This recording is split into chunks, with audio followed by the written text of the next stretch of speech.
Hello दोस्तों, कैसे हैं आप। त्रिभुज गणना की क्लासेस में आपका स्वागत है।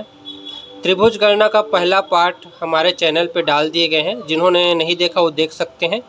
ये त्रिभुज गणना का दूसरा पार्ट है, तो हमारे चैनल में आप सभी का स्वागत है। जिन्होंने हमारे चैनल को सब्सक्राइब नहीं किया है वो सब्सक्राइब कर लीजिए। त्रिभुज गणना के पहले पार्ट में हमने त्रिभुज के अंतर्गत कितने त्रिभुज होते हैं उसके बारे में जाना है। दूसरे वीडियो में हम जानेंगे कि स्क्वायर या रेक्टेंगल के अंदर जो त्रिभुज बनते हैं उसकी गणना कैसे की जाती है। बहुत ही आसान तरीके से, बहुत ही बढ़िया ढंग से और एकदम बेसिक से हम समझाएंगे। एक बार आप वीडियो को देखेंगे तो पूरी तरह से समझ में आ जाएगा। तो एक हम क्वेश्चन जो करते हैं वो ट्रायंगल के अंतर्गत करते हैं, फिर हम रेक्टेंगल या स्क्वायर के अंतर्गत त्रिभुज का गणना करेंगे। तो चलिए हमने पिछले क्लासेस में जो देखा है, जो किया है, उसी को रिवाइज कर लेते हैं एक बार। त्रिभुज के अंतर्गत कैसे हम ट्रायंगल की गणना करेंगे। जैसे एक हमने त्रिभुज बनाया है, इसके अंतर्गत कितने त्रिभुज हैं उसकी काउंटिंग करना है। जैसे चलो हमने एक लाइन कर दिया यहाँ पे। अब देखिए इसमें कितने त्रिभुज हो गए, 1 और 2 और ये बड़ा वाला मिला के 3 त्रिभुज हो गए। इसी में अगर हम और त्रिभुज कर देते हैं, लाइन खींच देते हैं, जैसे ये ऐसे बना दिए, एक और लाइन कर दिए, ऐसे हो गए। तब इसकी गणना कैसे करें, तो सिंपल है, नंबरिंग कीजिए 1 2 3 4। ठीक है, नंबरिंग कर दिए ये बेस के आधार पर। ठीक है, अब इसको जोड़ देना है सभी को, जैसे 1 + 2 + 3 + 4। ये बेसिक सा फंडा है और यहीं से इसी तरीके से सारे ट्रायंगल की गणना होगी। चलिए अब इसको काउंटिंग कर दीजिए। 1 और 2 3 हुआ, 3 और 3 6 हुआ, 6 और 4 10 हुआ। तो टोटल इस त्रिभुज में कितने त्रिभुज हैं, 10 है। तो इसी तरीके से ट्रायंगल के अंतर्गत जो त्रिभुज बनते हैं या ट्रायंगल बनते हैं उसकी गणना की जाती है। पहले वीडियो में हमने सारे चीज़ें डिटेल से समझा दिए हैं, आप वीडियो जाकर देख लीजिएगा। अब एक हमने स्क्वायर लिया है, इसके अंतर्गत त्रिभुज की गणना कैसे करेंगे उसको देखेंगे। तो ये तो सिंपल से एक स्क्वायर है, एक बॉक्स है। अब इसके अंतर्गत हम एक लाइन कर देते हैं डायगोनल।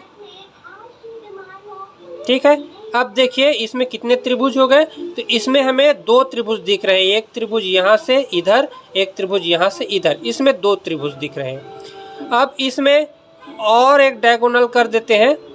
अब इसमें कितने त्रिभुज हो गए, अब देखिए इसमें त्रिभुजी की संख्या, ये 1 हो गया, ये 2 हो गया, 3 हो गया, ये 4 हो गया। 4 त्रिभुज इसमें दिख रहे हैं। उसके अलावा और भी त्रिभुज है, ये देखिए, ये तो 1 हुआ, यहाँ से यहाँ 2 हुआ, यहाँ से यहाँ 3 हुआ, यहाँ से यहाँ 4 हुआ। अब देखिए इस लाइन से इधर आएंगे तो एक और बनेगा, इस लाइन से उधर जाएंगे तो एक और बनेगा। उसके बाद ये वाले डायगोनल को लेके चलेंगे, इस डायगोनल के इस साइड और इस साइड भी ट्रायंगल बनते हैं। तो टोटल कितना ट्रायंगल हो गया वो काउंट करना है। ठीक है, तो टोटल कितना दिखाई दे रहा है, 1 2 3 4। अब इस वाला डायगोनल से ए होगा इस साइड 5वां, इस डायगोनल से इस साइड 6वां। अब ये वाला डायगोनल को लेंगे तो इस साइड हो गया 7वां, इस साइड हो गया 8वां। टोटल 8 त्रिभुज बन रहे हैं। अब इसको देखिए काउंट करके कैसे करेंगे, कैसे काउंटिंग करके इसको हम जानेंगे।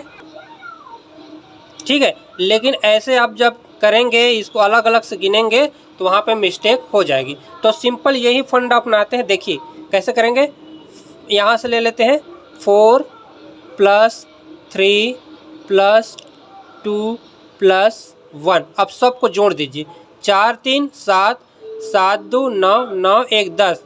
टोटल 10 ट्रायंगल यहाँ पे बनेंगे। ठीक है, ये हो गया। अब इसमें और देख लेते हैं, एक बार उसी को और समझ लेते हैं। ये देखिए, ठीक है, फिर से नंबरिंग कर लेते हैं 1 2 3 4। अब इसको जोड़ दीजिए, इधर से जोड़िए या इधर से जोड़िए, 1 + 2 + 3 + 4। टोटल कितना हो गया, टोटल ये 10 हो गया। तो इस तरह से अगर डब्बे बनते हैं तो इसके अंदर 10 त्रिभुज आते हैं। अब इसको देख लेते हैं, इसमें कितना त्रिभुज बनेंगे। तो डायगोनल में लाइनिंग कर लेते हैं, एक कोने से दूसरे कोने तक। ठीक है, यहाँ भी एक कोने से दूसरे कोने तक। अब ध्यान से देखिए, यहाँ एक डब्बा था, एक वर्ग था, उसके अंतर्गत हमने गणना किया, लेकिन यहाँ हमें 2 डब्बा मिल रहे हैं, 2 बॉक्स मिल रहे हैं और इसके अंतर्गत त्रिभुजों की गणना करना है। देखिए ये जो वाला है ये पहला बॉक्स है, ये वाला है दूसरा बॉक्स है। दोनों बॉक्स के अंतर्गत ये वाला जो पॉइंट है ये दोनों बॉक्स को जोड़ रहा है। ठीक है, अब जहाँ भी ये दोनों बॉक्स को जोड़ रहा है वहाँ पे हमको 2 मान के चलना है। ठीक है, ये पहला बॉक्स और दूसरा बॉक्स जहाँ पे जुड़ रहा है वहाँ पे हमें ये मान के चलना है 2। अब नंबरिंग कर देना है 1 2 3 4, इसमें भी नंबरिंग कर देना है 1 2 3 4। एकदम सिंपल है, लॉजिक है, इसको ध्यान से देखना है। देखिए अब सबको जोड़ देना है। इस डब्बे के अंतर्गत देखिए ये जो डब्बा है इसके अंतर्गत कितने ट्रायंगल आया, 10 आया। तो बेसिक है, सिंपल है, इस डब्बे के अंतर्गत भी कितने त्रिभुज आएंगे, 10 आएंगे। प्लस इस बॉक्स के अंतर्गत कितने त्रिभुज आएंगे, 10 आएंगे। प्लस 10 10 और 10 20 हुआ, क्योंकि एक बॉक्स के अंतर्गत 10 त्रिभुज आते हैं, हमने पहले देखा। एक बॉक्स के अंतर्गत 10 त्रिभुज आते हैं, हमने पहले देखा। तो दोनों बॉक्स मिलाकर कितना त्रिभुज हो गया, 20 त्रिभुज। अब जहाँ पे ज्वाइंट हो रहा है दोनों बॉक्स वहाँ पे 2 काउंट करना है।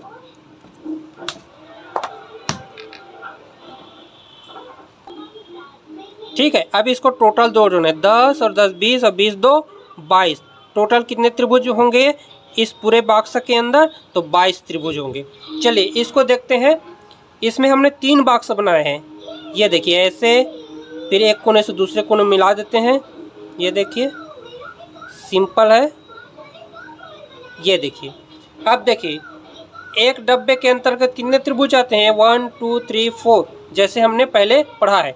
एक डब्बे के अंतर्गत कितने त्रिभुज आएंगे, 10। तो पूरा इस बॉक्स के अंतर्गत कितने त्रिभुज आ गए, 10। अब ठीक उसी प्रकार इस बॉक्स के अंतर्गत कितने त्रिभुज आएंगे, तो 10। इस बॉक्स के अंतर्गत कितने त्रिभुज आएंगे, तो 10। अब देखिए तीनों मिलाकर कितना हो गया, 10 20 30 हो गए। प्लस ज्वाइंट कितना हो रहा है, देखिए ये इस बॉक्स और इस बॉक्स को यहाँ पे जोड़ रहा है ये लाइन, तो यहाँ पर कितने त्रिभुज होंगे, 2। अब इस बॉक्स को ये वाला लाइन जोड़ रहा है, तो यहाँ पर कितने त्रिभुज मानेंगे, 2। तो टोटल कितना हो गया, टोटल हो गया 34। यानी कि टोटल 1 2 3 बॉक्स के अंतर्गत जब ऐसे होंगे तो 34 त्रिभुज होंगे। तो इस प्रकार से हमें स्क्वायर के अंतर्गत या रेक्टेंगल के अंतर्गत, ठीक है, त्रिभुजों की गणना इस प्रकार करना है। तो वीडियो को अंत तक देखिएगा, आराम से देखिएगा, बार बार देखिए। यही लॉजिक सारे जो क्वेश्चन है उनमें लागू होगा। ठीक है, अगले वीडियो में मिलते हैं।